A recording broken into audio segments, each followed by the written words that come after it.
अनंत गीते यांनी उद्धव ठाकरे यांचा उल्लेख महाराष्ट्राचे भावी मुख्यमंत्री असा केला।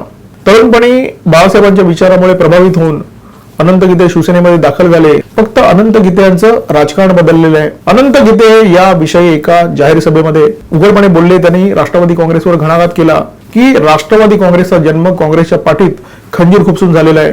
त्यांनी शरद पवारांवर सुद्धा घणाघात केला। दुसरा कोणी त्यांना जाणता राजा म्हणू काही म्हणू, परंतु आमचा गुरु शरद पवार होऊ शकत नाही। आमचा गुरु फक्त आणि फक्त शिवसेना प्रमुख बाळासाहेब ठाकरे हेच आहेत। म्हणजे अनंत गीते यांनी थेट शरद पवार यांच्यावर टीका केली होती। मवियाची सत्ता असताना शरद पवारांना टार्गेट करणारे अनंत गीते आता शिवसेनेतून फुटून एकनाथ शिंदे यांच्यासोबत गेलेल्या आमदारांवर टीका करू लागले। आताही काँग्रेसच्या पाठीत खंजीर खुपसून जन्माला आलेली राष्ट्रवादी उद्धव ठाकरे यांच्या सोबत आहेत आणि शरद पवारच त्या राष्ट्रवादी काँग्रेसचे नेते आहेत। तरी सुद्धा अनंत गीते अलीकडे शरद पवारांना टार्गेट करत नाहीत। अनंत गीते यांची टार्गेट बदललेली आहे, कारण रायगड जिल्ह्याचं आता पूर्णपणे राजकारण बदललेलं आहे।